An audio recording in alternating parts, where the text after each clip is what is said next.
ചേട്ടാ ഇവിടെ ഇങ്ങനെ ഒരു സാധനം വന്നാൽ നന്നായിരിക്കൂലേ? വളരെ നന്നായിരിക്കും വിനീത്, ഇവിടെ ഇങ്ങനെ ഒരു സാധനം. അങ്ങനെ പറഞ്ഞ് അരമണിക്കൂർ കഴിഞ്ഞപ്പോഴേക്കും അതൊരു എന്താ പറയുക, ഒരു ഈ അപ്പോൾ അഭിനയിക്കുന്ന സമയത്ത് എപ്പോഴെങ്കിലും ഇപ്പം ഞാൻ നേരത്തെ എനിക്ക് ലാലേട്ടന് പല സ്ഥലത്തായിട്ട് തോന്നുന്നു, അങ്ങനെ ഒരു ഡയറക്ടർ എന്ന നിലയിലേക്ക് തോന്നിയിരുന്നു ആ ജീവിത കഥകളെല്ലാം പഠിക്കണം, അല്ല ഒരു സ്ക്രിപ്റ്റ് എഴുതുമ്പോൾ പഠിക്കേണ്ടതായി വരും. അച്ഛനിൽ നിന്നും കിട്ടിയിരിക്കുന്ന ഈ സിനിമയുടെ കഥ പറയുമ്പോൾ അച്ഛൻ പറഞ്ഞു തന്നെ എന്തെങ്കിലും ഇതും കൂടെ ചേർത്താൽ കൊള്ളാമായിരുന്നു, ശ്രീനിവാസ ചേട്ടൻ എന്തെങ്കിലും പറഞ്ഞു തന്നിട്ടുണ്ടോ കഥ പറയുമ്പോൾ? അച്ഛൻ്റെ അടുത്ത് പ്രണവിൻ്റെ അടുത്ത് ഈ കഥ പറഞ്ഞപ്പോൾ എന്താണ് പറഞ്ഞത്? ഏറ്റവും വലിയ തമാശ എന്ന് പറഞ്ഞാൽ, നമ്മൾ പണ്ട് നമ്മുടെ സിനിമകളിൽ കണ്ടിട്ടുള്ള സാധനങ്ങളുണ്ടല്ലോ, ഒരു കാളവണ്ടിയൊക്കെ കൊണ്ടുവരാൻ എന്ത് കാശാണെന്നറിയോ?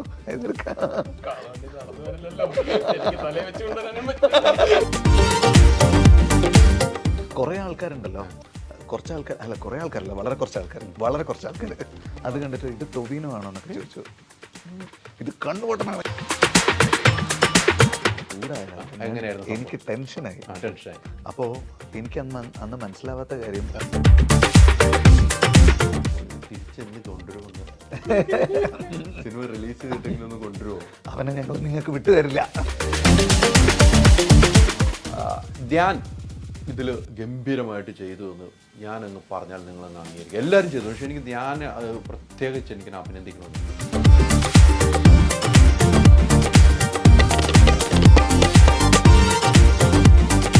ഓക്സിജനിൽ ഏപ്രിൽ 10 വരെ എസികൾക്ക് പമ്പിച്ച വിലക്കുറവ്. ഉടൻ ഷോറൂം വിസിറ്റ് ചെയ്യൂ. Oxygen, the cooling expert.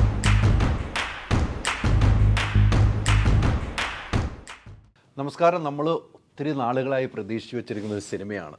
ആ സിനിമ റിലീസിന് വേണ്ടി കാത്തിരിക്കുന്ന പ്രേക്ഷകർ ലോകമെമ്പാടുമുണ്ട്, മലയാളികൾ.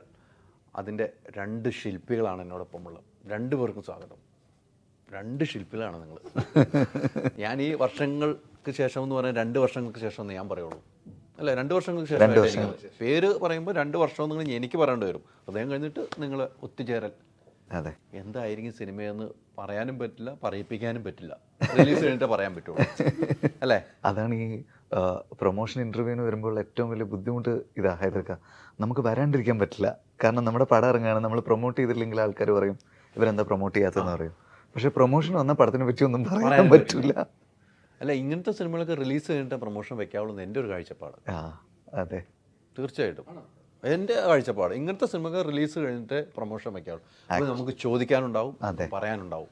ആക്ച്വലി ഏറ്റവും നല്ലതെന്ന് പറഞ്ഞു കഴിഞ്ഞാൽ പടത്തിൻ്റെ ഒരു പ്രൊമോഷൻ മെറ്റീരിയലും ഇല്ലാതെ നേരെ ഓഡിയൻസ് വന്ന് തിയേറ്ററിൽ പടം കണ്ട് ഒന്നും അറിയാതെ വന്ന് കണ്ട് അവർക്കുണ്ടാകുന്ന ഒരു എക്സ്പീരിയൻസ് ഉണ്ടല്ലോ, അതാണ് ഏറ്റവും നല്ല എക്സ്പീരിയൻസ്. അതിലേക്ക് ഏതെങ്കിലും 1-2 ആൾക്കാർ അത് ചെയ്ത് അങ്ങ് കാണിച്ചു കഴിഞ്ഞാൽ നമുക്ക് പിന്നെ പറയാം.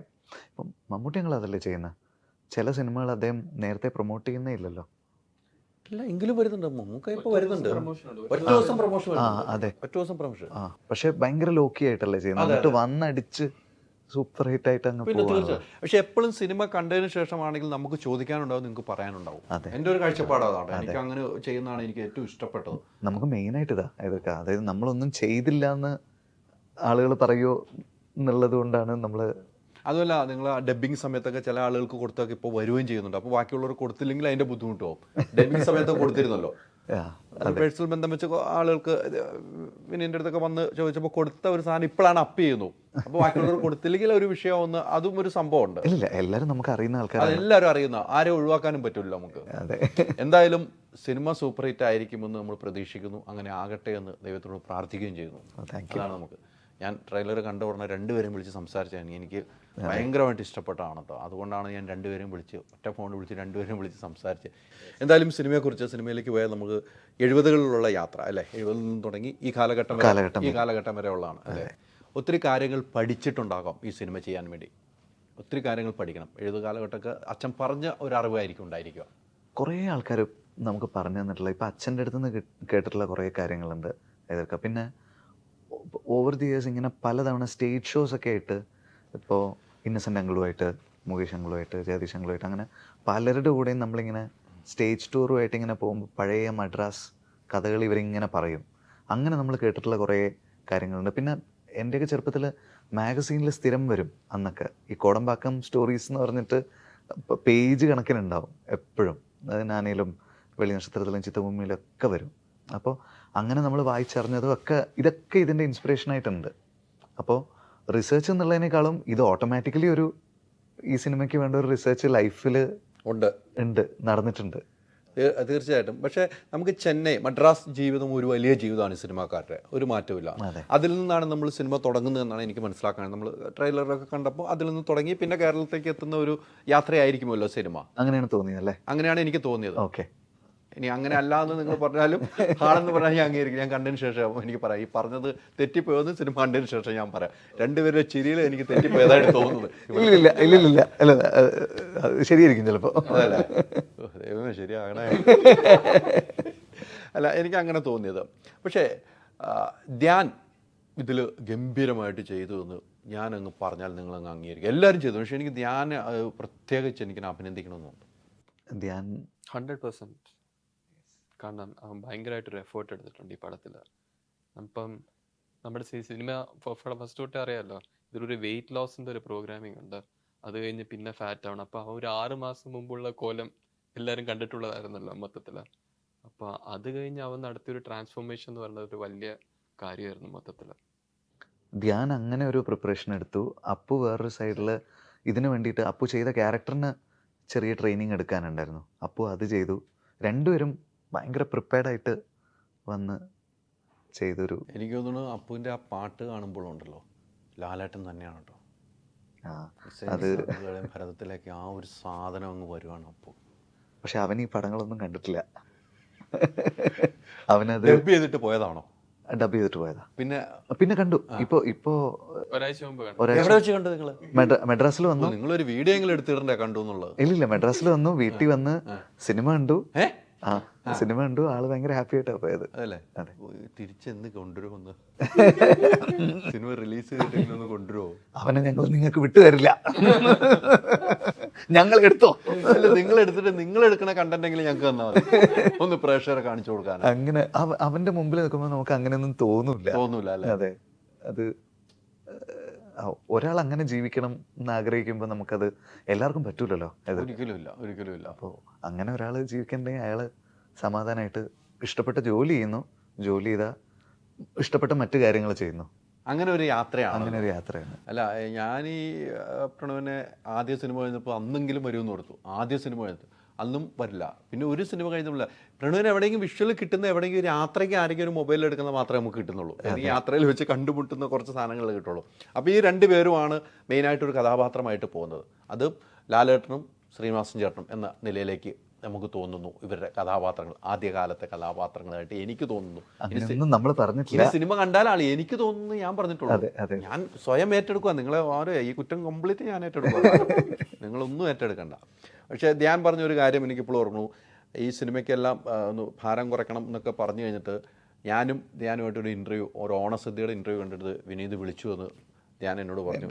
എൻ്റെ അടുത്ത് പറഞ്ഞൊരു കാര്യമാണ്, ഇങ്ങനെയാണ് ഈ പറ്റില്ല എന്ന് പറഞ്ഞ് വിനീത് ഒന്ന് ചൂടായി. വണ്ണമൊക്കെ കൂടിയായിരുന്നല്ലോ അന്ന്. ഞാൻ ചൂടായ എങ്ങനെയായിരുന്നു? എനിക്ക് ടെൻഷനായി. അപ്പോൾ എനിക്ക് അന്ന് മനസ്സിലാവാത്ത കാര്യം, അവൻ പാഡ് വെച്ചിട്ടുണ്ടായിരുന്നു എന്ന് തോന്നുന്നു. അതായത് മെലിഞ്ഞിട്ട് തടി കുറയാൻ വേണ്ടിയിട്ട്, തടി തോന്നിക്കാൻ വേണ്ടിയിട്ട്, ആ പടത്തിന്റെ കണ്ടിന്യൂറ്റിക്ക് വേണ്ടിയിട്ട് അവൻ പാഡ് വെച്ചിട്ടുണ്ടായിരുന്നു. ഇതെനിക്ക് മനസ്സിലായില്ല. പിന്നെ അന്ന് സംസാരിച്ച് അങ്ങോട്ടും ഇങ്ങോട്ടും അങ്ങനെയാണ് അവനൊന്ന് ചെറുതായിട്ട് ഉടക്കിയിട്ട് പോയി. ഞാൻ അപ്പം തന്നെ അർപ്പിതനെ വിളിച്ചു. അർപ്പിത ഉടക്കിയിട്ട് പോയിട്ടുണ്ട്, ഒന്ന് പറഞ്ഞ് മനസ്സിലാക്കിയിട്ട് വിളിപ്പിക്കണം. അങ്ങനെ പിന്നെ വിളിച്ച് സംസാരിച്ചു. അത് ഓക്കെ ആയി. അത് അന്ന് ഒത്തിരി വണ്ണം തോന്നിച്ചു അല്ലേ?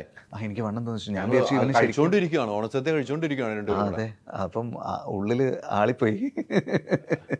പക്ഷെ പറയുന്ന രീതിക്ക് ശരീരമൊക്കെ കുറച്ച് ഞാൻ എത്തിയെന്നുള്ളൊരു നിങ്ങളൊക്കെ അത്ഭുതപ്പെടുത്തിയിരുന്നു. എങ്ങനെയാണ്? അത്ഭുതപ്പെടുത്തിയല്ലേ? ഭയങ്കര ഷോക്കിംഗ് ആയിരുന്നു. കാരണം നമ്മളൊരു മാർച്ച് ഏപ്രിൽ ആയിരുന്നു ധ്യാൻ്റെ ഫസ്റ്റ് പറയണത് വണ്ണം ഇത്രയും കുറയ്ക്കേണ്ടി വരുന്നു. അപ്പൊ അവൻ ട്രിവാൻഡ്രത്ത് ഇടയ്ക്കിടയ്ക്ക് പറഞ്ഞിട്ട് ഞാൻ കാണുന്നുണ്ട്. അപ്പൊ ഈ ഏപ്രിൽ മെയ് ജൂൺ അളിയ ഞാൻ കുറഞ്ഞോ എവിടെ കുറഞ്ഞോ അത് എനിക്ക്. അപ്പം ഈ ലാസ്റ്റ് ബെഞ്ചേഴ്സ് ഉണ്ടല്ലോ, ഈ എക്സാം എഴുതുമ്പോ അവസാനം പോയിട്ട് സാറിന് പേപ്പർ കൊടുക്കുന്ന അതേപോലെ ആയിരുന്നു. ഒരു മാസത്തിലാണ് ഈ സാധനം അങ്ങനെ ഫ്ലിപ്പ് ആവുന്ന. എതിർക്ക ആ ഒരു മാസം മുമ്പാണ് ഞാൻ ഈ വീഡിയോ ഒക്കെ കാണുന്നത്. അതെ, ഒരു മാസം നമുക്ക് ടെൻഷനായി പോകുമല്ലോ. ഒരു മാസം മുമ്പ് കറക്റ്റാണ് കാണുമ്പോൾ വണ്ണം തോന്നിക്കും ചെയ്യും. അതെ, നല്ല വണ്ണം ഉണ്ട് ആ സമയത്ത്. ആ സിനിമയ്ക്ക് വേണ്ടി? കാരണം ലാസ്റ്റ് മന്ത് ആയപ്പോൾ എനിക്ക് ഒരു വർക്കൗട്ടിൻ്റെ രീതി മനസ്സിലായി. എലിപ്റ്റിക്കലും ഇതേ മറ്റേ കാർഡിയോ എല്ലാം ഒരു 1.5 മണിക്കൂർ, പിന്നെ ഫുഡ് മൊത്തമായിട്ട് കട്ട് ചെയ്ത് പ്രോട്ടീൻ. കാരണം ഞങ്ങൾ കാണുമായിരുന്നു ഇടയ്ക്കിടയ്ക്ക്, അപ്പോൾ ഫുഡ് കഴിക്കത്തില്ല. ഞാനിവിടെ ഐസ്ക്രീം എല്ലാം കഴിക്കുമ്പോൾ നീ കൊഴിക്കുക ഞാനും കുറയ്ക്കാൻ പറഞ്ഞിട്ട് അവിടെ നിന്ന് ഐസ്ക്രീം കഴിക്കണം. അപ്പൊ അത്രയ്ക്ക് എഫേർട്ട് എടുത്തിട്ടുണ്ട്.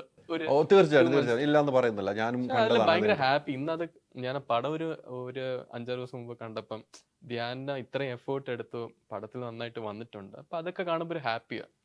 ഇതൊക്കെ ചെറിയ അങ്ങോട്ടും ഇങ്ങോട്ടും പിണക്കുണ്ടെങ്കിലും എൻഡ് റിസൾട്ട് ആണല്ലോ നമുക്ക്. പിന്നെ തീർച്ചയായിട്ടും ആ റിസൾട്ട് കിട്ടണമല്ലോ നമുക്ക്. ആ റിസൾട്ട് വേണ്ടിയാണ് നമ്മളെല്ലാം കാത്തിരിക്കുന്നത്. ഞാൻ അങ്ങനെ പണി ചെയ്തിട്ടുണ്ടെങ്കിൽ, പ്രണവ് അങ്ങനെ പണി ചെയ്തിട്ടുണ്ടെങ്കിൽ, ഇതിൽ അഭിനയിച്ചവർ എല്ലാവരും അങ്ങനെ ജോലി ചെയ്തിട്ടുണ്ടെങ്കിൽ അതിൻ്റെ റിസൾട്ടിന് വേണ്ടി നമ്മൾ കാത്തിരിക്കുന്നത്. അത് ഏപ്രിൽ 11-ാം തീയതി ആദ്യ ഷോയിൽ നിന്ന് റിസൾട്ട് ഉണ്ടാകുമെന്ന് നമുക്ക് പ്രതീക്ഷിക്കുകയും ചെയ്യാം. ഈ പറഞ്ഞ പോലെ ചെന്നൈ കേന്ദ്രീകരിച്ചാണ് സിനിമ തുടങ്ങുന്നത്, കേരളത്തിലേക്ക് വരുന്നത്. അങ്ങനെ ഒരു യാത്രയൊക്കെയായിരുന്നു സിനിമ. നേരത്തെ പറഞ്ഞു കോടമ്പ, ചെന്നൈയില്ല, മദ്രാസ്. സോറി, മദ്രാസാണ് പറഞ്ഞത്. ഇപ്പോൾ നമ്മൾ ചെന്നൈ, മദ്രാസ്. ഞാൻ ചെന്നൈ വിട്ടു. മദ്രാസ് ആണല്ലോ, ശരിയാണ്. നമ്മൾ MGRനെയൊക്കെ കണ്ട് വളർന്ന ആളുകൾ അല്ലേ. ഇതൊക്കെ ആ സിനിമയിൽ കുറേ സിനിമയ്ക്കുള്ളിലെ കഥ പറയുന്ന സിനിമയായിട്ട് എനിക്ക് തോന്നി. എനിക്ക് ഏറ്റവും ഇഷ്ടപ്പെട്ട പ്രൊഡ്യൂസറിനെ കൊണ്ട് ഡയറക്റ്റാക്കി എടുത്തിട്ട് ഒന്ന് നാറ്റിച്ച് വിട്ടപ്പോൾ എനിക്ക് കുറച്ച് സമാധാനമായി. അതിന് ഒരു ബിഗ് സല്യൂട്ട്. അതൊക്കെ ഇങ്ങൾക്കൊരു സമാധാനം എനിക്കറിയാം. അല്ല, നമ്മളൊക്കെ ഒരു സീൻ വേണമെന്ന് ചോദിച്ചാൽ തരാന്ന് പറഞ്ഞിട്ട് ആ സീൻ വരെ കൈകാര്യം ചെയ്തെടുത്തില്ലേ. അത് മോശമായി പോയി. അതിന്റെ സ്റ്റോറി പറഞ്ഞിട്ട് എന്താണ്, എന്ത് അത് ഞാൻ അഭിനയിക്കാൻ വേണ്ടി വെച്ചിരുന്നാൽ ത്യാഗരാജൻ മാസ്റ്റർ, രവി ത്യാഗരാജൻ മാസ്റ്റർ മോൻ അഭിനയിക്കേണ്ടതായിരുന്നു. അല്ല, അപ്പൊ എന്ത് പറ്റിയെന്ന് വെച്ച് കഴിഞ്ഞാല് പുള്ളിയുടെ ഫ്ലൈറ്റിന് സമയമായി. അപ്പോൾ ഞങ്ങളിങ്ങനെ ചുറ്റും നോക്കുമ്പോൾ പെട്ടെന്ന് ഒരാൾ വേണമല്ലോ, റെട്രോ ലുക്കുള്ള ആരാളുള്ള വിശാഖ് കണ്ടു. പക്ഷെ ഇവനോട് പറഞ്ഞു കഴിഞ്ഞാൽ ഇവൻ ചെയ്യൂല. അപ്പൊ ഞാൻ നേരെ ചെന്നിട്ട് പറഞ്ഞു, രവി ത്യാഗരാജന്റെ ഫ്ലൈറ്റിന് സമയമായി, രാത്രിത്തേക്ക് മാറ്റിക്കഴിഞ്ഞാൽ ഫ്ലൈറ്റ് ഫെയർ ഇത്രയുണ്ട്, അപ്പൊ അത് വേണോ ഇതിന് പകരം നീ അഭിനയിക്കുന്നത്? പ്രൊഡ്യൂസറാണല്ലോ. അപ്പൊ ഒരു ചെലവ് കൂടുന്നൊരു കാര്യം വന്നപ്പോ തൊപ്പിയെടുത്തിട്ട് ആക്ഷൻ. ചെറിയ പാട്ടിനിടയിൽ വരുന്നൊരു ചെറിയ സീനിലാണെങ്കിൽ അത് മനപ്പൂർവ്വം തന്നാട്ടോ പണി. കുറേ ആൾക്കാരുണ്ടല്ലോ, കുറേ ആൾക്കാരല്ല, വളരെ കുറച്ച് ആൾക്കാർ അത് കണ്ടിട്ട് ഇത് ടൊവിനോ ആണോ എന്നൊക്കെ ചോദിച്ചു. ഇത് കണ്ണുപൊട്ടനാണോ ഈ പറയുന്നത്? അല്ല, അത് ഈ പാട്ടിൽ വന്നോണ്ട് ആ സീൻ ഭയങ്കര വൈറലായി. ആണോ? ടീസറിലും നല്ല രീതിയിൽ വൈറലായി, ട്രെയിലറിലും നല്ല രീതിയിൽ വൈറലായി. എല്ലാ നാറികളും ഉണ്ട്, അതിനെക്കാട്ടിലുണ്ടല്ലോ.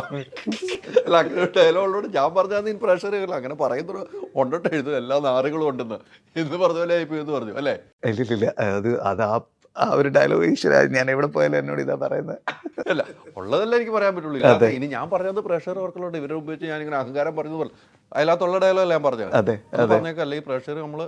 അതെ, പടത്തിലുള്ള ഡയലോഗാണ്. ഞാൻ എയറിലേക്കേണ്ട കാര്യമില്ലല്ലോ. അങ്ങനെ അതിനകത്ത് അഭിനയിക്കുകയും ചെയ്തു അല്ലേ. ഒറ്റ ഷോട്ടാണ്. അപ്പൊ അതിൽ എത്ര ലാഭം കിട്ടി? അതില്ല, ആ ഫ്ലൈറ്റ് ടിക്കറ്റ് മാറിയത്. ഫ്ലൈറ്റ് ടിക്കറ്റ് ഒരു 10 രൂപ. കാരണം ഉച്ചയ്ക്കാണ് പറയുന്നത് വൈകിട്ട് ഫ്ലൈറ്റ് ബുക്ക് ചെയ്യണമെന്ന്. അപ്പൊ ഇവിടുന്ന് ചെന്നൈ പോകുമ്പോൾ ഒരു 10 രൂപ എന്തായാലും ആവുമായിരുന്നു. ആ ലാഭം നമുക്ക് കിട്ടി. അത് മാത്രമാണ് ഇനി നമുക്ക് ലാഭം ഒപ്പിച്ചു തന്നിരുന്നത്. ഇല്ല, അത് ഞാൻ ഒരിക്കലും കാരണം വിനീത് ഈ പടം ആക്ച്വലി സ്ക്രിപ്റ്റ് എല്ലാം വായിച്ചപ്പോൾ ഞാൻ ഓർത്തു, സ്ക്രിപ്റ്റ് അല്ല സ്റ്റോറി കേട്ടപ്പം വീണ്ടും ഒരു ചെറിയ പടം എല്ലാം ആയിരിക്കും ഓർത്തു. പിന്നെ സ്ക്രിപ്റ്റ് ഡീറ്റെയിലിംഗ് പോയപ്പോൾ മനസ്സിലായി ഇത് ഇവിടെ കൊണ്ടൊന്നും നിൽക്കത്തില്ല, ഒരു പ്രോപ്പർ പ്ലാനിങ് എല്ലാം വേണമെന്ന്. പക്ഷേ വിനീത് ആ പ്രീ പ്രൊഡക്ഷൻ സമയത്ത് ഈ ഓരോ ഷോർട്ട് ഡിവിഷൻ ചെയ്ത് ഓരോ നമ്പർ ഓഫ് ഡേയ്സ് കുറച്ച് ഭയങ്കര പക്ക പ്ലാനിങ് ആയിരുന്നു മൊത്തത്തിൽ. ഈ പടം വിനീതിന്റെ ഒരു ഇൻപുട്ട് കൊണ്ടാണ് ഈ 40 ഡേയ്സ് തീർന്നത്. അല്ലെങ്കിൽ ഇത് ഒരിക്കലും നടക്കത്തില്ല. അല്ല, ഞാൻ തുടക്കത്തിൽ പിന്നെ ഇത് പറഞ്ഞാൽ കുറേ ദിവസം ഷൂട്ട് ഉണ്ടാവുമെന്ന് എന്നോട് പറഞ്ഞിട്ടുണ്ട്. പക്ഷെ ഇങ്ങനെ തീർന്നത് ഭയങ്കര അത്ഭുതമാണ്. അതിൽ ഒരാളും കൂടെ ഉണ്ട്, ഇതൊക്കെ പറയാണ്ടിരിക്കാൻ പറ്റില്ല. ഞങ്ങളുടെ അസോസിയേറ്റ് അഭയ് വാര്യർ. അഭയ് പ്രിയനങ്ങളുടെ അസോസിയേറ്റ് ആയിരുന്നു.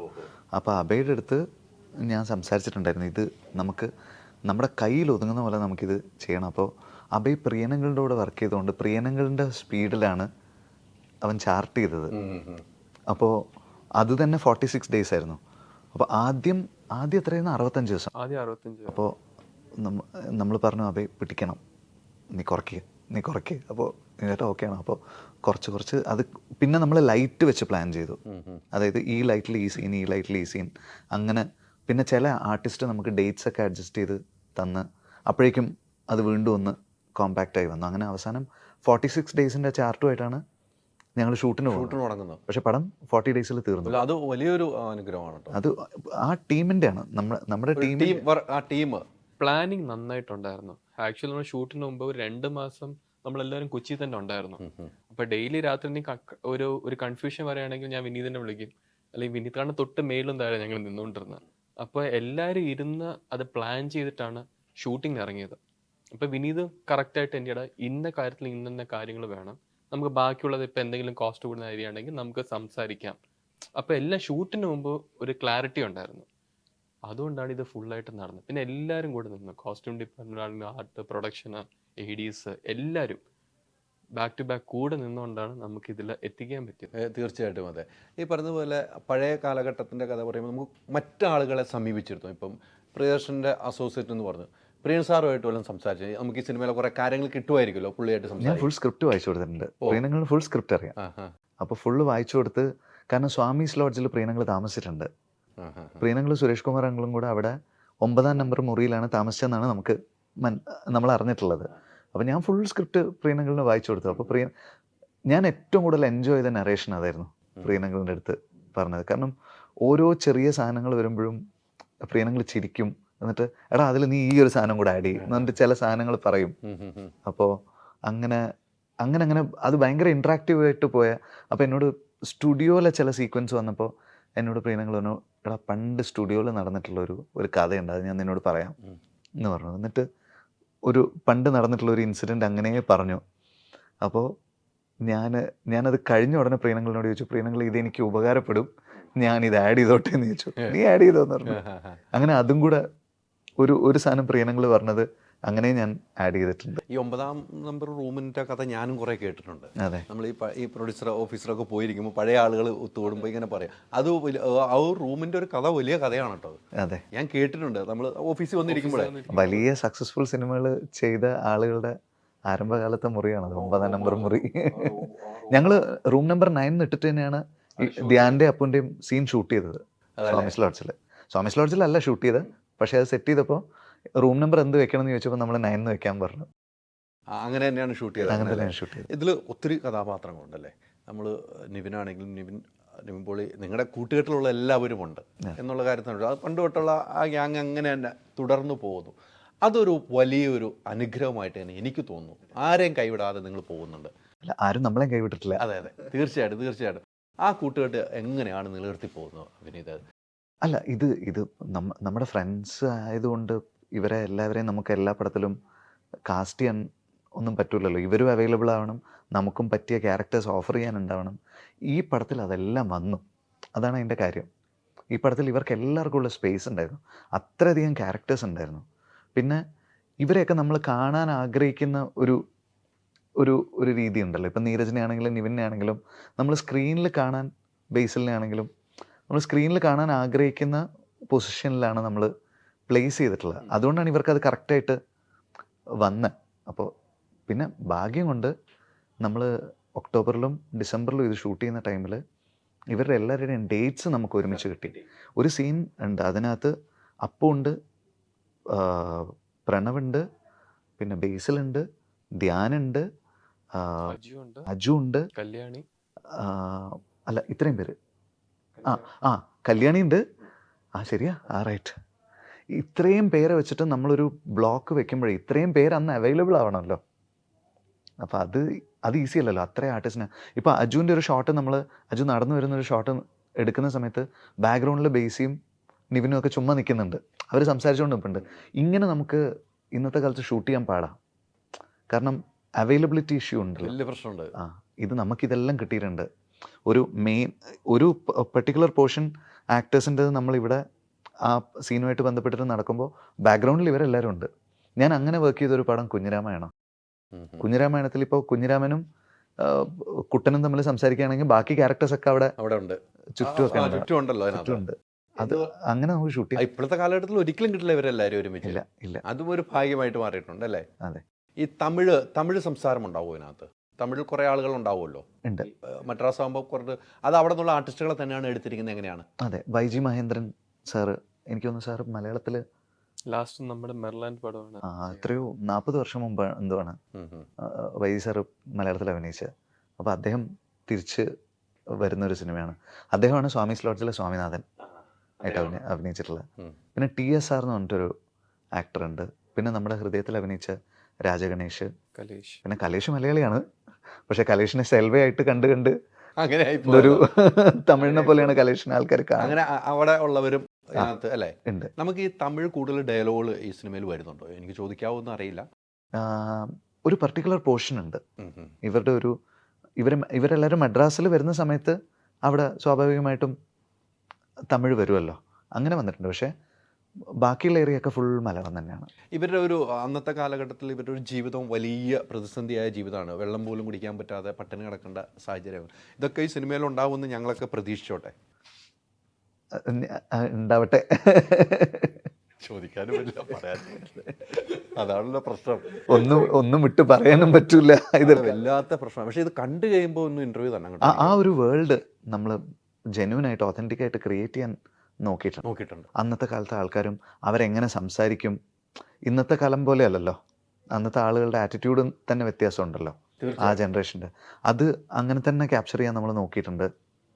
അപ്പോൾ ലാംഗ്വേജ്, ഡയലോഗ് റൈറ്റിങ്ങിലാണെങ്കിലും ഒരു ഇത് കേരളത്തിലാവുമ്പോൾ ഉള്ളൊരു ഭാഷ, പിന്നെ മദ്രാസിലേക്ക് വരുമ്പോൾ കുറച്ച് ഇംഗ്ലീഷ് വാക്കുകൾ കയറി വരുന്നത്, സെക്കൻഡ് ഹാഫ് ആകുമ്പോഴേക്കും കംപ്ലീറ്റ്ലി ആ ലിംഗോ മൊത്തം മാറിയിട്ട് ഇന്നത്തെ ഒരു ലാംഗ്വേജിലേക്ക് അങ്ങനെയൊക്കെ മാറ്റി പിടിച്ചിട്ടുണ്ട്. പിന്നെ ആർട്ടിലാണെങ്കിലും ആ ചേഞ്ചസ് ഒക്കെ നമുക്ക് ഫീൽ ചെയ്യാൻ പറ്റും. അപ്പോൾ എങ്ങനെയായിരുന്നു സിനിമ അന്ന്, അപ്പോൾ നമുക്ക് ഒരുപാട് പേര് ഹെൽപ്പ് ചെയ്തു നമുക്ക് ആ രീതിയിൽ. പ്രോപ്പർട്ടീസ് കിട്ടാനാണെങ്കിലും ചിത്രാഞ്ജലി എന്ന് ഭയങ്കരമായിട്ട് ഒരു ഹെൽപ്പ് ഉണ്ടായിരുന്നു. പഴയ സംഭവങ്ങൾ കിട്ടണമല്ലോ നമുക്ക്. പിന്നെ കാരക്കുടിയിൽ നിന്നും ബോംബെയിൽ നിന്നും ഒക്കെ പ്രോപ്പർട്ടീസ് കൊണ്ടുവന്നും ഒരു വലിയ എഫേർട്ട് ഉണ്ട് ഇതിൻ്റെ പുറകിൽ. തീർച്ചയായിട്ടും ഈ സിനിമയിൽ നമുക്ക് കാണുമ്പോൾ തന്നെ അറിയാമല്ലോ, ഇത്രയും ആർട്ടിസ്റ്റുകൾ തന്നെ ഉള്ളപ്പോൾ തന്നെ അത് തന്നെ വലിയ ഒരു ഭാഗ്യവും അതിൻ്റെ ഒരു ബുദ്ധിമുട്ടുകളും ഉണ്ടല്ലോ. പ്രൊഡ്യൂസറിന് ഉറക്കമില്ലാത്ത രാവുകളായിരുന്നല്ലോ എല്ലാ ദിവസവും. എനിക്ക് മനസ്സിലായി, നമ്മളൊന്ന് വിളിച്ചാൽ പോലും ഫോൺ എടുക്കലായിരുന്നു, ടെൻഷനാണ്. പിന്നെ എപ്പോഴും അതിൻ്റെ ഓട്ടത്തിലാന്ന് പറയും. ഞാൻ ഇടയ്ക്കിടയ്ക്ക് വിളിക്കുമായിരുന്നു, കാര്യങ്ങൾ അറിയാൻ വേണ്ടി വിളിക്കുമായിരുന്നു. ഏറ്റവും വലിയ തമാശ എന്ന് പറഞ്ഞാൽ, നമ്മൾ പണ്ട് നമ്മുടെ സിനിമകളിൽ കണ്ടിട്ടുള്ള സാധനങ്ങളുണ്ടല്ലോ, ഒരു കാളവണ്ടിയൊക്കെ കൊണ്ടുവരാൻ എന്ത് കാശാവെന്നറിയോ? കാളവണ്ടി നടന്നു വരില്ലല്ലോ, എനിക്ക് തലയിൽ വെച്ച് കൊണ്ടുവരാനും പറ്റില്ലല്ലോ. അപ്പോൾ കാളവണ്ടി നമ്മുടെ പ്രീ പ്രൊഡക്ഷൻ ടൈമിലുള്ള ഡിസ്കഷൻ ഇതാണ്, 4 കാള തിരുവനന്തപുരത്ത് വരുന്നുണ്ടെങ്കിൽ ഇത്രയാവും, അതിന് പകരം അത് പൊള്ളാച്ചിയിൽ നിന്നും പാലക്കാട് നിന്നും വരികയാണെങ്കിൽ ഇത്രയാവും എന്നൊക്കെ പറഞ്ഞിട്ട് ഡിസ്കഷൻ, കോമഡി ഡിസ്കഷനാണ്. അല്ല, ഇപ്പം രസം വെച്ചാൽ ഇപ്പൊ ഈ കാളയുടെ സീക്വൻസ് 17th ആണെങ്കിൽ ചിലപ്പോ 1920 ആയിരിക്കും അടുത്തത്. ഇപ്പൊ ഈ കാളയെ കൊണ്ടുവന്നിട്ട് എവിടെ പാർക്ക് ചെയ്യുന്ന അടുത്തത്? കാളക്കാരനാണെങ്കിൽ റൂം എടുത്തു കൊടുത്തു കഴിഞ്ഞാൽ പുള്ളി റൂമിൽ നിൽക്കൂല, പുള്ളി കാളയുടെ കൂടെ നിൽക്കുള്ളൂ.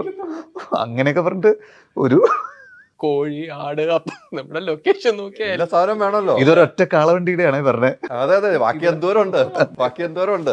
പക്ഷെ അതൊക്കെ അല്ല, അത് ഇപ്പൊ വിനീത് പറയുന്നത് രസകരമായി ഹാൻഡിൽ ചെയ്തെന്നുള്ളതാണ്. അതെ അല്ലേ? ആദ്യം ഇവിടെയായിരുന്നു. അല്ല, നമുക്കിതൊക്കെ ഭയങ്കര രസമായിരുന്നു. കാരണം എനിക്ക് വിശാഖനല്ല അത് ടെൻഷൻ വന്നത്. പക്ഷെ വേറെ രസം, നിങ്ങളിങ്ങനെ ഗ്യാങ് കമ്പനി ആയിട്ട് നമുക്ക് ഇഷ്ടമുള്ളപ്പോൾ ഷൂട്ടിങ്, നമ്മൾ ആരെയും ഒരു റിസ്ക് എടുത്ത് ഈ സമയത്തൊന്നും ഒന്നും ഉണ്ടാവുമല്ലോ, നമുക്ക് പതുക്കെ നമുക്ക് ഇങ്ങനെ ഷൂട്ട് ചെയ്ത് പോയാൽ മതി. അയ്യോ അല്ല, അങ്ങനെ ആയിരുന്നോന്നേ? അല്ല, നമ്മൾ ഷൂട്ടിന്റെ ടൈം എന്ന് വെച്ച് കഴിഞ്ഞാൽ, കാരണം ടൈം ഇസ് മണി. ഷൂട്ട് തുടങ്ങിക്കഴിഞ്ഞാൽ അത് ഒരു ദിവസത്തെ എക്സ്പെൻസ് 300 ജൂനിയർ ആർട്ടിസ്റ്റ് പല ദിവസങ്ങളിലും. അപ്പോൾ അത്രയും ജൂനിയർ ആർട്ടിസ്റ്റ് ഉണ്ട്, ഇത്രയും സന്നാഹമുണ്ട്, ഇത്രയും പ്രോപ്പർട്ടീസ് ഉണ്ട്, പഴയ വണ്ടികൾ എല്ലാം ഉണ്ടല്ലോ. അപ്പോൾ ഇത്രയും സാധനങ്ങൾ വെച്ചിട്ട് ഒരു ദിവസം എക്സ്ട്രാ വരുമ്പോൾ ലക്ഷക്കണക്കിന് രൂപയാണല്ലോ എക്സ്പെൻസ് വരിക. അപ്പം നമ്പർ ഓഫ് ഡേയ്സിൽ മാത്രമേ നമുക്കിത് കൺട്രോൾ ചെയ്യാൻ പറ്റുള്ളൂ. പക്ഷേ ലൈറ്റ് കോംപ്രമൈസ് ചെയ്യാൻ പറ്റില്ല. അപ്പം നല്ല ലൈറ്റുള്ള സമയത്ത് നമ്മൾ ഔട്ട്ഡോർ എടുക്കും, പിന്നെ ഇൻഡോർ കയറും, ലൈറ്റ് വീണ് താഴുന്ന സമയത്ത് ഔട്ട്ഡോർ വീണ്ടും എടുക്കും. അങ്ങനെയൊക്കെ ഒരു പ്രോപ്പർ പ്ലാനിങ് സിനിമാറ്റോഗ്രഫിയിലൊന്നും ഒരിക്കലും ഫീൽ ചെയ്യില്ല. അതായത് നമ്മളിങ്ങനെ പെട്ടെന്ന് എടുത്തൊരു സിനിമയാന്നുള്ളത് ഫീൽ ചെയ്യില്ല. തീർച്ചയായിട്ടും. അപ്പം ഞാൻ ചോദിച്ചത്, ഇങ്ങനെ ഒരു ഫ്രണ്ട്സ് സർക്കിൾ ആവുമ്പോൾ നമുക്ക് ഇങ്ങനെ ചെയ്യാം. ഇത് പറഞ്ഞപ്പോൾ ഒരു ഇൻസിഡന്റ് ഓർമ്മ വന്നു. ഇപ്പം ആദ്യത്തെ ഒരു 2-3 ദിവസം നല്ല ഷൂട്ടൊക്കെ നന്നായിട്ട് പോയാൽ ഔട്ട്ഡോർ ആയിരുന്നു. അപ്പോൾ പെട്ടെന്ന് ഒരു മഴ വന്നു. അപ്പം ആ മഴ വരുമ്പം പെട്ടെന്ന് ആരായാലും പാനിക്കാവും. കാരണം ആ മഴയത്ത് ആർക്കും ഷൂട്ട് ചെയ്യാൻ തോന്നില്ല മൊത്തത്തിൽ. ഒന്നാമതെ ഞാൻ നേരത്തെ ഒത്ത് എല്ലാവരും മൊത്തത്തിൽ ക്രൗഡ് യൂണിറ്റെല്ലാം നിൽക്കുക. അപ്പോൾ ഒരു 6 മണിയാകുമ്പോൾ ഞാൻ മനസ്സിൽ തീരുമാനിച്ചു, ഇനിയില്ല, അടുത്താണ്, പക്ഷെ ഇവിടെ ലൊക്കേഷൻ ഇന്ന് തീർത്താലേ പറ്റത്തുള്ളൂ. വിനീത് കുറച്ച് നേരം കഴിഞ്ഞപ്പം മറ്റേ പാനലിനെ ഒരു മുണ്ടെല്ലാം മടക്കി മറ്റേ ഈ തോർത്തെല്ലാം ഇട്ടിട്ട് ബാ എന്ന് പറഞ്ഞിട്ട് റെഡി എന്ന് പറഞ്ഞ് പോയപ്പം ബാക്കിയുള്ള സെറ്റ് എല്ലാം കൂടെ ചാർജായി. ഇപ്പൊ പറഞ്ഞില്ലേ ഫ്രണ്ട്സിന്റെ ഇതെന്ന് വെച്ചാൽ, അപ്പൊ അവിടെ എന്റെ ഒരു ദിവസം അല്ലെങ്കിൽ അടുത്ത ദിവസം പോയ അത്രയും കോസ്റ്റ് ആവും, അങ്ങനെ എല്ലാം നോക്കണ ഒരാളാ മൊത്തത്തില്. അപ്പൊ എനിക്ക് അന്ന് രാത്രി ഇത് വിനീത് അല്ലായിരുന്നെങ്കിൽ ആരെങ്കിലും ഇത് ഇറങ്ങി ഇങ്ങനെ ചെയ്യുവോ എന്നൊരു തോന്നൽ എനിക്ക് ആയിപ്പോയി. കാരണം ജൂനിയർ ആർട്ടിസ്റ്റും അത്രയ്ക്ക് ഒരു ക്രൗഡ് സീക്വൻസ് അത് അതെ. അല്ലെങ്കിൽ ആ മഴയത്ത് വേണ്ടി നിർത്തിവെക്കാം. ഞാൻ ആ മഴ കണ്ട് ആരായാലും ഷൂട്ട് ചെയ്യാൻ തോന്നത്തില്ല. കാരണം കാലെല്ലാം നമ്മൾ വെച്ചാൽ തന്നെ അത് കുഴിഞ്ഞു പോകും, അത്രയ്ക്ക് മഴയായിരുന്നു. അത് മഴയത്ത് ഷൂട്ട് ചെയ്യേണ്ട സീനല്ല. അപ്പോൾ അതങ്ങനെ, അപ്പോൾ ലൈറ്റപ്പ് തീർന്നിട്ടുണ്ടായിരുന്നില്ല. അപ്പോൾ ഞാൻ വിഷ്ണുനോട് ചോദിച്ചു, വിഷ്ണുനാണ് സിനിമാറ്റോഗ്രാഫർ, വിഷ്ണു ആ ലൈറ്റ് പ്രശ്നം വരുമെന്ന് ചോദിച്ചു. അത് നമുക്ക് നോക്കാം വിനീതേട്ടാ. വിഷ്ണു അങ്ങനെയാണ്, വിഷ്ണു ആദ്യം അങ്ങ് തീരുമാനിക്കും, എന്നിട്ട് ഇങ്ങനെ പോയി. അപ്പോൾ ചില ഏരിയ അവന് ലൈറ്റ് ഫില്ലിംഗ് ഇല്ല, അപ്പോൾ ഒരു ഭയങ്കര ഫെസ്റ്റീവ് ടൈമിലല്ലേ വരുന്നത്, അപ്പോൾ കുറച്ച് കമ്പിത്തിരി കത്തിച്ച് വെക്കാം, അത് സോസ് ആയിക്കോളും എന്നൊക്കെ പറഞ്ഞിട്ട് അങ്ങനെ ആ സ്പോട്ടിൽ എന്താണ് പറ്റുക അങ്ങനെ തിങ്ക് ചെയ്യുക എന്ന് പറയുന്ന സംഭവം ഉണ്ടല്ലോ. അപ്പോൾ അങ്ങനെയൊക്കെ ചെയ്ത് അപ്പൊ തന്നെ എല്ലാവരും ഇറങ്ങി. ആ ആർട്ടുകാർ 2 പയ്യന്മാരുണ്ട്, അമരു, സുബിൻ. അപ്പോൾ സുബിനെ ഇത് തോരണം വലിച്ചു കിട്ട് എന്ന് പറഞ്ഞു, ഇവന്മാർ ഇത് വലിച്ചു കിട്ടുന്നു. അപ്പോഴേക്കും ആൾക്കാർക്ക് തോന്നി ഓ ഷൂട്ട് നടക്കാൻ പോകുന്നുണ്ട്. അപ്പോൾ കൂടുതൽ ആൾക്കാർ സെറ്റിനകത്തേക്ക് വന്നു. അങ്ങനെ അതങ്ങ് ചെയ്തു നമ്മൾ. കറക്റ്റ് ടൈമിന് 9:30ക്ക് 9:25 സാറ് തീർത്തു തന്നു. ഡബിൾ ബാറ്റ് ആക്കിയില്ല. അല്ല, അത് എല്ലാവരും നമ്മുടെ കൂടെ അങ്ങനെ നിൽക്കുന്നുണ്ടാ. പിന്നെ ഇൻഡോർ ഒക്കെ ലീക്ക് ചെയ്യാൻ തുടങ്ങി. അപ്പം നമുക്ക് പെട്ടെന്ന് ഒരു ഐഡിയ തോന്നിയില്ല, പിന്നെ ഈ ലീക്കോട് കൂടിയിട്ട് ഷൂട്ട് ചെയ്യാം. അതായത് ഈ സീനിൽ ബിൽഡിംഗ് ഒക്കെ ചോർന്ന് ഒലിക്കുന്ന പോലെ മഴ പെയ്യുന്നുണ്ട്. ആ രീതിയിൽ അപ്പം തന്നെ ഡയലോഗ്സ് മാറ്റി വൈജി സാറിനെ വിളിച്ചു. വൈജി സാറിൻ്റെ അടുത്ത് സാർ ഇങ്ങനെ ഇംപ്രൊവൈസ് ചെയ്തിട്ടുണ്ട്. പുള്ളി അത് വീണ്ടും ഇംപ്രൊവൈസ് ചെയ്തു. ടക്കേന്ന് പറഞ്ഞിട്ട് പുള്ളിയും അത് ചെയ്തു. ഭയങ്കര രസമായിട്ട് ആ സീൻ നമ്മൾ പ്രതീക്ഷേനേക്കാളും നന്നായി വന്നിട്ടുണ്ട്. അതാണ് ആ സീൻ വലുതായിട്ട് നമുക്ക് കിട്ടിയിട്ടുണ്ട്, ഗുണം കിട്ടിയിട്ടുണ്ടാവുമല്ലോ, അതിന് മാറ്റമൊന്നുമില്ല. പല ആളുകളുടെ ജീവിതമായിരിക്കുമല്ലോ ഇത്. എനിക്ക് പല ആളുകളുടെ ജീവിതം, ഇപ്പം ഞാൻ ചെയ്യുന്ന അച്ഛൻ്റെ ജീവിതമായിരിക്കാം, അപ്പു ചെയ്യുന്ന ലാലേട്ടൻ്റെ ജീവിതമായിരിക്കാം, നിവിൻ ചെയ്യുന്ന മറ്റൊരാളുടെ ജീവിതമായിരിക്കാം, അജു ചെയ്യുന്ന, അങ്ങനെ പല ആളുടെ ജീവിതം ഉണ്ടാകും ഇതിനകത്ത് എന്ന് നമുക്ക് തോന്നുവാണ് കേട്ടോ. തോന്നുകയാണ്, അങ്ങനെയൊന്നല്ല, എനിക്ക് തോന്നുകയാണ്. അതിന് ജീവിതം ഉണ്ടാവുമല്ലോ. ആ ജീവിത കഥകളെല്ലാം പഠിക്കണം, അല്ല ഒരു സ്ക്രിപ്റ്റ് എഴുതുമ്പോൾ പഠിക്കേണ്ടതായി വരും. അച്ഛനിൽ നിന്നും കിട്ടിയിരിക്കുന്ന ഈ സിനിമയുടെ കഥ പറയുമ്പോൾ അച്ഛൻ പറഞ്ഞു തന്നെ എന്തെങ്കിലും ഇതും കൂടെ ചേർത്താൽ കൊള്ളാമായിരുന്നു, ശ്രീനിവാസൻ ചേട്ടൻ എന്തെങ്കിലും പറഞ്ഞു തന്നിട്ടുണ്ടോ കഥ പറയുമ്പോൾ? ഇല്ല, അച്ഛൻ്റെ അടുത്ത് ഞാൻ ഇത് സ്ക്രിപ്റ്റ് ആയതിനു ശേഷം ഫസ്റ്റ് ഹാഫ് ചെന്ന് പറഞ്ഞു അച്ഛൻ്റെ അടുത്ത്. ഫസ്റ്റ് ഹാഫ് ഇങ്ങനെ കേട്ടിട്ട് അച്ഛന് നല്ല ഇഷ്ടമായി. എന്നോട് പറഞ്ഞു ഇതിൽ ഇമോഷൻസും ഉണ്ട്, ഹ്യൂമറും ഉണ്ട്, കൊള്ളാം എന്ന് പറഞ്ഞു. അല്ലാതെ ഞാൻ പോയിട്ട് റെഫറൻസ് ഒന്നും ചോദിച്ചിട്ടില്ല. ഞാൻ എടുത്ത റെഫറൻസ് എന്തൊക്കെയാണെന്നുള്ളത് ഞാൻ അച്ഛൻ്റെ അടുത്ത് പറഞ്ഞു. അപ്പോൾ ഓവർ ദി ഇയേഴ്സ് നമ്മൾ കേട്ടിട്ടുള്ള പല കഥകളും ഉണ്ടല്ലോ ഇതൊക്കെ, അതൊക്കെ തന്നെയായിരുന്നു എൻ്റെ റെഫറൻസ്. അപ്പോൾ പിന്നെ ചില സിനിമകൾ ഇൻസ്പയർ ചെയ്തിട്ടുണ്ട്. അത് അച്ഛൻ എഴുതിയിട്ടുള്ള ചില സിനിമകളുണ്ട്. അപ്പം ഞാൻ പറഞ്ഞു ഞാൻ ഇതൊന്നും എനിക്ക് ഇൻസ്പിറേഷൻ ഉണ്ടെന്ന് പറഞ്ഞു. അപ്പോൾ ഇങ്ങനെ ചിരിച്ചിട്ട് പറഞ്ഞു നീ അത് പറഞ്ഞിട്ടില്ലെങ്കിൽ എനിക്ക് ഒരിക്കലും മനസ്സിലാവില്ല എന്ന് പറഞ്ഞു. അങ്ങനെ പറഞ്ഞു. ലാലേട്ടൻ്റെ അടുത്ത് ഇതിനെക്കുറിച്ച് സംസാരിച്ചിരുന്നില്ലേ? സംസാരിച്ചിട്ടുണ്ട്. ലാലേട്ടൻ എന്താ പറഞ്ഞത്? പോസിറ്റീവായിട്ടാ. അല്ല അങ്ങനെയല്ലോ, ഇപ്പോൾ അച്ഛൻ പറഞ്ഞ പോലെ എന്തെങ്കിലുമൊക്കെ അതിനകത്ത് ചില സംശയങ്ങൾ ചോദിച്ചു. അപ്പോൾ ഞാനത് ക്ലിയർ ചെയ്തു, അങ്ങനെയൊക്കെ. അപ്പോൾ ഇഷ്ടപ്പെട്ടു എന്നാണ് എനിക്ക് തോന്നിയത്. ഇഷ്ടപ്പെട്ടായിരുന്നു, നമ്മുടെ ആ സമയത്ത് പറഞ്ഞായിരുന്നു. നിങ്ങളൊന്ന് ഒത്തുകൂടിയ സമയത്തായിരിക്കും എനിക്ക് തോന്നുന്നു അല്ലേ? പിന്നെ പ്രിയനങ്ങൾ കേട്ടപ്പോൾ പ്രിയനങ്ങൾ ലാലങ്കിളിനെ വിളിച്ചിട്ട് പറഞ്ഞു പ്രിയനങ്ങൾ നല്ല ഇഷ്ടമായി എന്ന് പറഞ്ഞു. അതിനുശേഷം കണ്ടപ്പോൾ എന്നോട് പറഞ്ഞു പ്രിയം പറഞ്ഞു കേട്ടിട്ട് ഇഷ്ടപ്പെട്ടു എന്ന് പറഞ്ഞു. ഞാൻ ഒരുപാട് പേരുടെ അടുത്ത് നറേറ്റ് ചെയ്തിട്ടുണ്ട്. കാരണം എനിക്ക് മൊത്തം പറയാത്ത വിനീതിൻ്റെ അടുത്ത്, അല്ല സോറി ധ്യാൻ്റെ അടുത്ത് അല്ലേ? അച്ഛൻ്റെ അടുത്ത് സെക്കൻഡ് ഹാഫ് പറഞ്ഞിട്ടില്ല, ധ്യാൻ്റെ അടുത്തും സെക്കൻഡ് ഹാഫ് പറഞ്ഞു. ധ്യാൻ്റെ അടുത്ത് ഫസ്റ്റ് ഹാഫ് മൊത്തം പറഞ്ഞായിരുന്നു. ഫസ്റ്റ് ഹാഫ് മൊത്തം പറഞ്ഞു. ഷൂട്ടിന് 2 ദിവസം മുമ്പ്. ധ്യാനെ അപ്പോഴാണ് കിട്ടിയത് എനിക്ക്. അത് വെച്ചായിരിക്കും ധ്യാൻ എല്ലാ സ്ഥലത്തും പറഞ്ഞ ഈ കഥയെന്ന് എനിക്ക് തോന്നുന്നു. ഫസ്റ്റ് ഹാഫ് മാത്രമേ അറിയാവുള്ളൂ ധ്യാൻ, പറഞ്ഞൊക്കെ വേറെ കഥയാ, വേറെ ഇതിലെ കഥയില്ല എനിക്ക് തോന്നുന്നു. അപ്പം അമ്മയ്ക്കും അറിയാമല്ലോ, അമ്മയ്ക്കും ജീവിതം കുറേ യാത്ര ചെയ്താലോ, അമ്മയ്ക്കും ഈ കഥകൾ കേൾക്കുമ്പോൾ കുറേ കാര്യങ്ങൾ അമ്മയ്ക്കും പറഞ്ഞു തരാനുണ്ടായിരുന്നു. അമ്മയോട് വല്ലതും പറഞ്ഞത്? അമ്മയുടെ അടുത്ത് ഞാനൊന്നും പറഞ്ഞിട്ടില്ല. അമ്മയുടെ അടുത്ത് സിനിമാക്കാര്യം ഞാൻ പറയാറില്ല. അങ്ങനെ അമ്മയുടെ അടുത്ത് സിനിമ ഡിസ്കഷനേ ഉണ്ടാവാറില്ല. എൻ്റെ അറിവിൽ അച്ഛനും ലാലേട്ടനും ഈ സിനിമയിൽ അഭിനയിക്കേണ്ടതായിരുന്നു എന്നായിരുന്നു എൻ്റെ അറിവ് ആദ്യമേ. അത് ഞാനൊരു അച്ഛൻ്റെ ഇൻ്റർവ്യൂ എടുക്കുമ്പോൾ അച്ഛൻ എൻ്റെ ഇൻ്റർവ്യൂവിൽ പറയുന്നു ഞാൻ അഭിനയിക്കാൻ പോവാണ്, എൻ്റെ ഇൻ്റർവ്യൂവിൽ പറഞ്ഞൊരു കാര്യം കേട്ടോ, ആ. ഞാൻ ലാസ്റ്റ് അടുത്ത് ഇതിനെക്കുറിച്ച് ആലോചിച്ചു, എനിക്ക് അതിനകത്തില്ല, അച്ഛനെന്തോ അസുഖത്തിൻ്റെ ഒരു പ്രശ്നമുണ്ടല്ലോ, അപ്പോൾ അതില്ല എന്ന് ഞാൻ മനസ്സിലാക്കി ആ ഇൻ്റർവ്യൂവിൽ നിന്നും ഞാൻ ആ ഭാഗം അടർത്തി മാറ്റി എടുക്കുകയായത്, കൊടുത്തില്ല. പക്ഷെ പിന്നീട് അത് പ്രശ്നമല്ല. അങ്ങനെ എന്തെങ്കിലും പ്ലാനിങ് ഉണ്ടായിരുന്നു? ലാലേട്ടനും അച്ഛനും അഭിനയിക്കാൻ എന്തെങ്കിലും പ്ലാനിങ് ഉണ്ടായിരുന്നു ഈ സിനിമയിൽ? അല്ല, കുറച്ച് വർഷം മുമ്പൊക്കെ ഞാനങ്ങനെ ആലോചിച്ചിട്ടുണ്ട്. പക്ഷെ നമുക്ക് ഇത് ഒരു പക്ഷേ ഒരു 4-5 വർഷം മുമ്പ് നടക്കുകയായിരുന്നെങ്കിൽ അതൊക്കെ നടന്നേനെ അതൊക്കെ. പക്ഷേ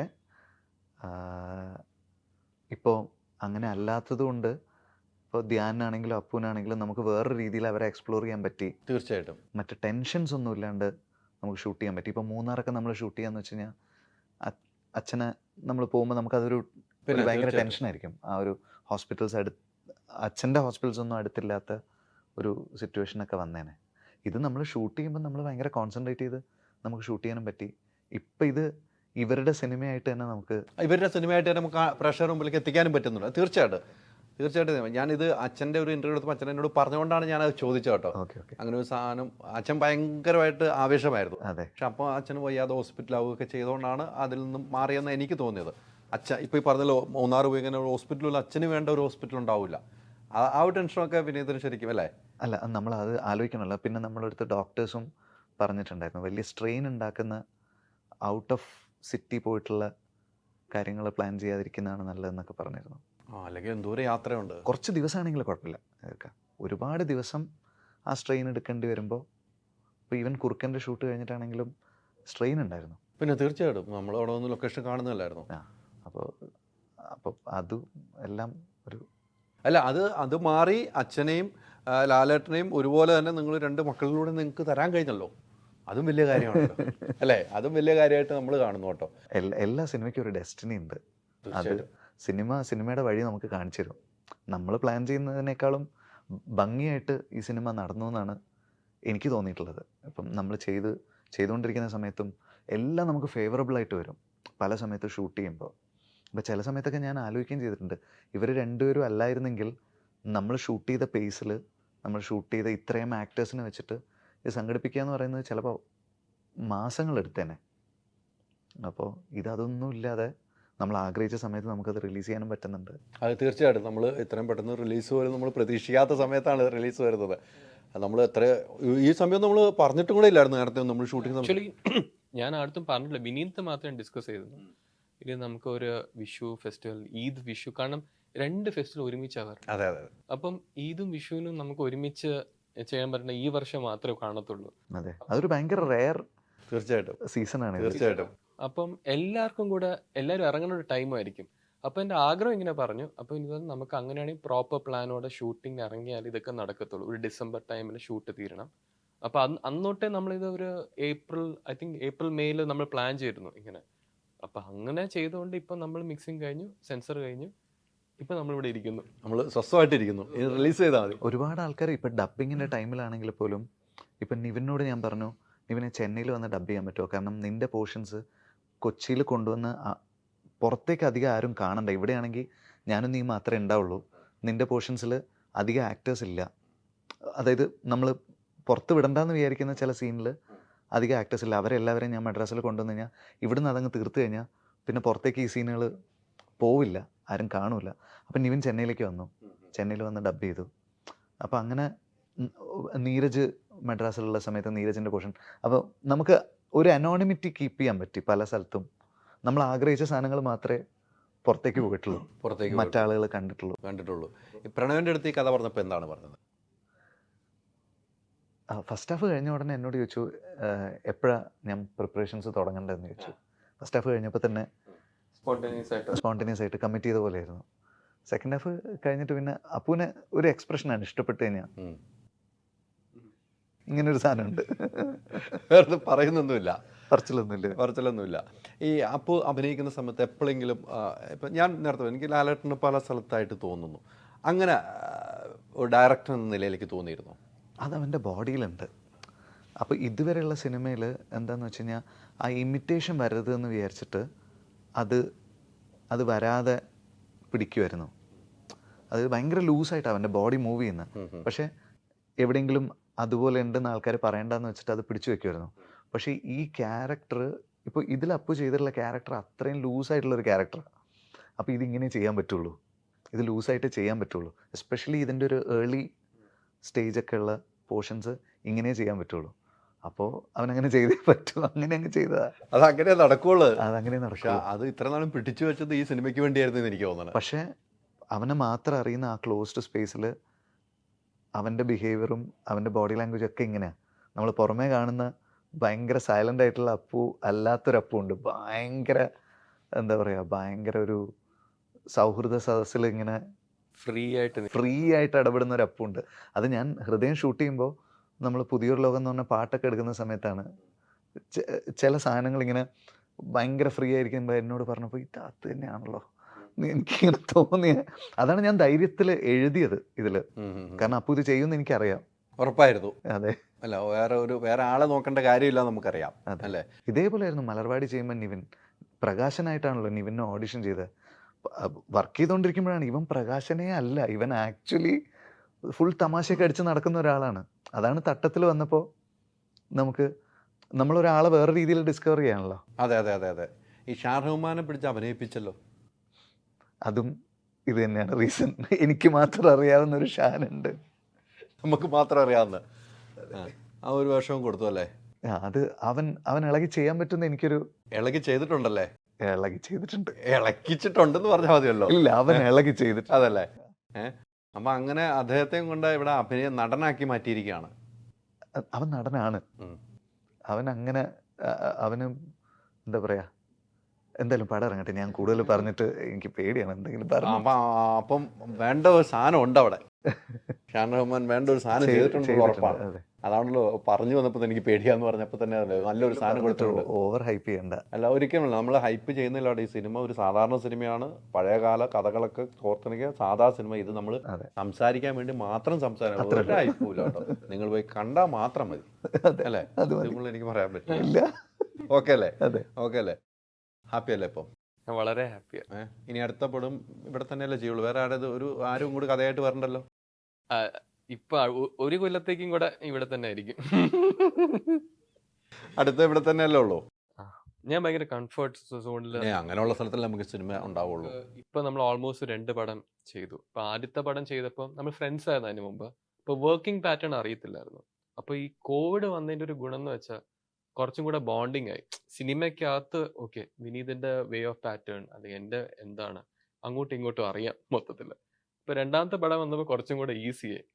ഇപ്പൊ ഇപ്പത്തെ സ്റ്റേജിൽ എനിക്ക് അങ്ങോട്ടും ഇങ്ങോട്ടും എന്താണ് ഇവ ആലോചിക്കണമെന്ന് പോലും അവിടെ നമുക്കറിയാം. വിനീത് എങ്ങനെ എന്നെ വീഴ്ത്താന്ന് എനിക്ക് പറയണ മുമ്പ് എനിക്കറിയാം എന്താ ആലോചിച്ചിട്ട് പറയാൻ പോണേന്ന്. അതുകൊണ്ട് വീണേക്കാം.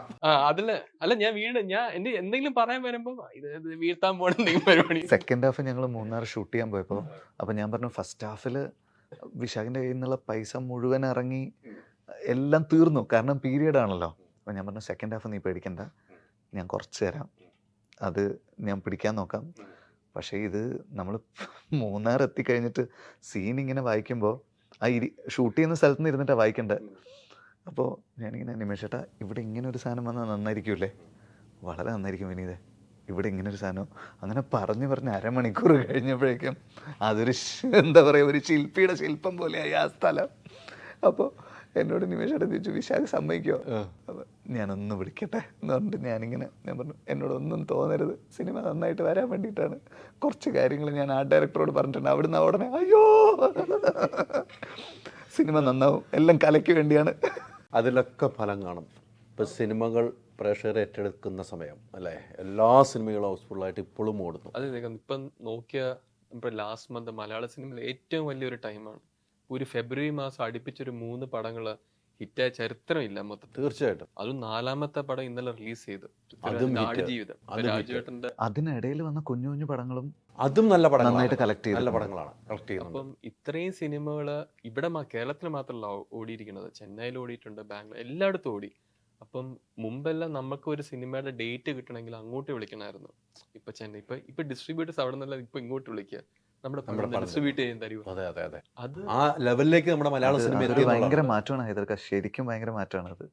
ആ മലയാള സിനിമ അങ്ങനെ എത്തിയിട്ടുണ്ട്. നമുക്കൊരു അത് ആക്ച്വലി ഒരു പ്രൗഡ് മൊമെന്റ്. ഓക്കെ, വിളിക്കുമ്പോൾ ഇന്ന ബാനറാണല്ലേ നമ്മൾ വിളിച്ചേ, ഓക്കെ മലയാളം ഫിലിംസ് ഇപ്പൊ ആ ലീഗിലെത്തി, അത് ഒരു കോള് വരുമ്പോൾ നമ്മൾ പ്രൗഡ്. അത് ഈ 4 പടങ്ങൾ ഇപ്പൊ കണ്ടിന്യൂസ് വന്നതിന്റെ ഒരു എഫക്റ്റും കൂടെയാ. അതിൻ്റെ ഇടയിൽ നമ്മുടെ പടം വരുന്നു, അടുത്ത നമ്മുടെ പടം വരുന്നു, ഒരുമിച്ച് 2 ആവേശം പടം വരുന്നു, ആവേശം വരുന്നു, ആവേശം വരുന്നു. അതെ. ജയ് എല്ലാ ഗണേഷ് വരുന്നു. ഫ്രണ്ട്സിന്റെ പടങ്ങൾ എല്ലാം കൂട്ടുകാരുടെ പടം, എല്ലാ പടവും ഓടണം എന്നാണ് നമുക്കൊക്കെ ആഗ്രഹം. എല്ലാ പടവും ഓടണം. ഞാൻ ജയ് ഗണേഷിന്റെയും ഭാഗമാണ്, ഞാൻ അതിൽ പാടിയിട്ടുണ്ട്, അതിലും ഉണ്ട് ഇതിലും ഉണ്ട്. ഇതിലുണ്ട്. പക്ഷെ നമുക്ക് എല്ലാ സിനിമയും വിജയിക്കണം. മലയാള സിനിമയുടെ ഒരു തിരിച്ചുവരവ്, എനിക്ക് തോന്നുന്നു കോവിഡ് കഴിഞ്ഞിട്ട് പ്രേക്ഷകരെ തിയേറ്ററിലേക്ക് എത്തിക്കാൻ പറ്റിയ 2-3 സിനിമകൾ ഉണ്ടായിരുന്ന സിനിമയിലെ ഭാഗമാണ് നിങ്ങൾ. അപ്പോൾ അത് നമ്മുടെ മനസ്സിൽ നിന്ന് ഒരിക്കലും പോവില്ലല്ലോ. ആ ചങ്കൂറ്റത്തോടി സിനിമ ഇറക്കാനും അല്ലേ, ആദ്യം കുറിപ്പിറങ്ങി, അത് കഴിഞ്ഞിട്ട് നിങ്ങൾ ഹൃദയമായിട്ട് വരുന്നു. അപ്പോൾ ആ സിനിമ പ്രേക്ഷകർ ഏറ്റെടുത്തിന് നിങ്ങളെ ഏറ്റെടുക്കാൻ തയ്യാറാണ്, മലയാള സിനിമ ഏറ്റെടുക്കാൻ പ്രേക്ഷകർ തയ്യാറായ തെളിവാണ് ഈ 2 മാസക്കാലമായിട്ട് നമ്മൾ കാണുന്നത്. അതുപോലെ ഈ സിനിമയും സൂപ്പർ ഹിറ്റ് ആകട്ടെ, ഒന്നും പറയാനില്ല. ഈ സിനിമയുടെ ഹിറ്റ് കഴിഞ്ഞതിന് ശേഷം നമുക്ക് വീണ്ടും ഒന്നും കൂടി ഇരിക്കണം, അപ്പോഴേ കഥ പറയാൻ പറ്റുള്ളൂ. എൻ്റെ 100-ാം ദിവസം ആഘോഷിക്കണം. ഇതിൻ്റെ ഗൾഫ് റിലീസിനെ കുറിച്ചൊന്ന് പറഞ്ഞേക്കും. ഗൾഫ് റിലീസ് ആരാണെന്നൊന്ന് പറഞ്ഞേക്കും. ഗൾഫിൽ ഫാർസ് ഫിലിംസ് ആണ് ഇത് എത്തിക്കുന്നത്. ഫാർസ് തന്നെയാണ് വിശാഖിൻ്റെ ഹൃദയവും, അല്ല വിശാഖിൻ്റെ അല്ല, നമ്മുടെ ഹൃദയവും ചെയ്തത്. അപ്പോൾ അവർ തന്നെയാണ് വേൾഡ് വൈഡ് ഡിസ്ട്രിബ്യൂഷനും എടുത്ത് മറ്റ് സ്ഥലങ്ങളിലേക്ക് കൊടുത്തിട്ടുള്ളത്. അപ്പോൾ എല്ലാവർക്കും ഒരു ഹാപ്പി ആവുന്നൊരു സിനിമയാവട്ടെ, ഇത് നമ്മുടെ ആഗ്രഹം അതാണ്. തീർച്ചയായിട്ടും എല്ലാവരും നല്ല മനസ്സ് നിറയെ ചിന്തിച്ചും ചിരിച്ചും ഇറങ്ങിപ്പോകാൻ പറ്റിയ ഒരു സിനിമ ആകട്ടെ, അല്ലേ? Thank you very much. 2 പാട്ട് പാടിയ സന്തോഷമാവുന്ന എല്ലാം വേണ്ടാന്നേ പറയില്ല, എനിക്ക് സന്തോഷമാവുന്നില്ല. ഞാൻ നിർബന്ധിക്കാൻ ഒന്നിനുമില്ല. എന്തെങ്കിലും നിർബന്ധിച്ചത് ഇല്ല, ഒന്നും നിർബന്ധിച്ചില്ലല്ലോ. 2 പാട്ടില്ലല്ലോ, മിമിക്രി ആയാലും ഇവിടെ. അതാ. അപ്പോൾ ഒത്തിരി സന്തോഷം. Thank you. എല്ലാവരും തിയേറ്ററിൽ പോയി കാണുക. മറന്നുപോലെ എല്ലാ സിനിമയും വിജയിക്കുന്ന പോലെ ഈ സിനിമയും വിജയിക്കുന്ന നിലയിലേക്ക് തന്നെ എടുത്തു വെച്ചിരിക്കുന്ന സിനിമയാണ്. നമുക്ക് പഴയ ലാലേട്ടനെയും പഴയ ശ്രീനിവാസൻ ചേട്ടനെയൊക്കെ കാണാൻ നമുക്ക് ആവേശത്തോടുകൂടി പോകാൻ പറ്റും എന്ന് ഞാൻ പറയുന്നു. ഇവർ പറഞ്ഞതല്ല, അങ്ങനെയല്ല ഞാൻ പറഞ്ഞു, ഇവർ പറഞ്ഞതല്ല. ഞാൻ വീണ്ടും പറയുന്നു, ഞാൻ എൻ്റെ ഒരു കണക്കൂട്ടിൽ അങ്ങനെ പറയുന്നുള്ളൂ. അപ്പോൾ സൂപ്പർ ഹിറ്റ് ആകട്ടെ. Thank you.